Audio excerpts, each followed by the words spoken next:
Question number 18 को देखो आप। आपसे कह रखा है कि एक पर्सन है जो बैठा हुआ है 200 मीटर दूर, ठीक है, 200 मीटर दूर बैठा। कहाँ से बैठा है? 20 हर्ट्ज साउंड सोर्स से। तो 20 हर्ट्ज का साउंड सोर्स ये है, ठीक है। इससे दूर बैठा है एक पर्सन, यहाँ पर बैठा हुआ है, तो ये बैठा है, ठीक है।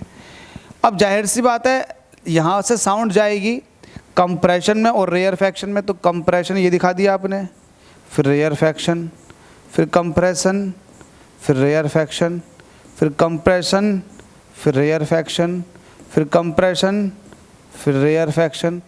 तो आपसे ये पूछा जा रहा है what is the time interval eight which successive compression pulses from the source reach him.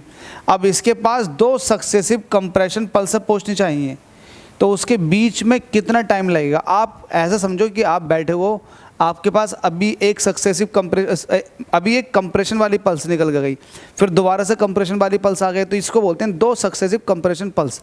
इसके बीच का वो पूछ रहा है आपको टाइम इंटरवल। आप मुझे एक बात बताओ, अगर 2 सक्सेसिव कंप्रेशन या फिर 2 सक्सेसिव रेयरफैक्शन के बीच का टाइम इंटरवल चेक करूँगा तो वही तो फ्रीक्वेंसी होगा। अगर आप ध्यान दोगे तो फ्रीक्वेंसी के डेफिनेशन से वही तो पता लगता है। अगर मैं आपसे नॉर्मली बात करूं कि यार ज़रा टाइम पीरियड बताओ, ठीक है, फ्रीक्वेंसी से निकाला जाता है, वो फ्रीक्वेंसी नहीं होता, सॉरी फॉर दैट, फ्रीक्वेंसी से निकाला जाता है, क्योंकि आपको पता है कि फ्रीक्वेंसी क्या होती है, 1 सेकंड में कितने वाइब्रेशंस कंप्लीट किए। वाइब्रेशंस का मतलब ये है कि 2 सक्सेसिव कंप्रेशन आ गए, फिर ऐसे ही 2 सक्सेसिव कंप्रेशन या फिर ऐसे ऐसे कितने कंप्रेशन आए हैं 1 सेकंड में, वो कहलाती है फ्रीक्वेंसी। कंप्रेशन के हिसाब से बताना चाह रहे हो तो कंप्रेशन के हिसाब से बता दो, रेयर फैक्शन के हिसाब से बताना चाह रहे हो तो रेयर फैक्शन के हिसाब से बता दो, ठीक है। तो आप किन्हीं 2 सक्सेसिव या फिर 2 रेयर फैक्शन के बीच के अगर बात करोगे गैप को तो उसको बोलते हैं टाइम पीरियड।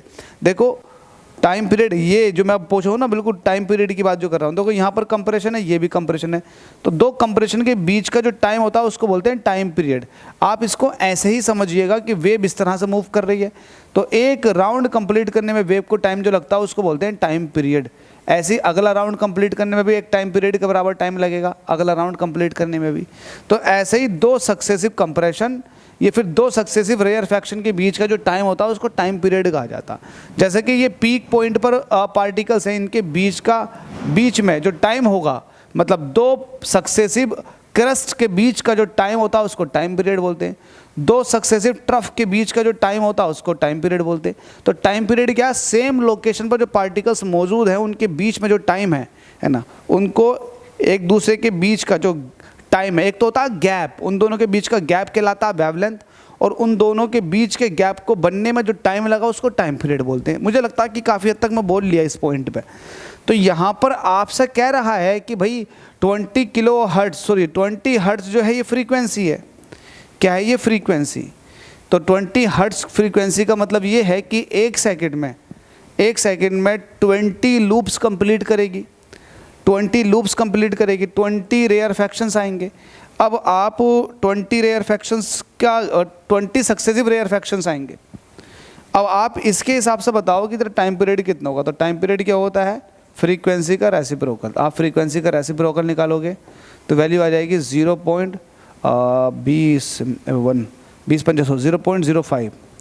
तो 0.05 सेकेंड आ रही है। तो 0.05 सेकेंड जो है किन्हीं 2 सक्सेसिव कंप्रेशन या फिर किन्हीं 2 सक्सेसिव रेयर फैक्शन के बीच का टाइम है। इनके आने में जो टाइम लगा ये टाइम है। तो यही तो हमसे पूछ रहा था, ठीक है। होप्स ऑफ समझ में आ गया होगा।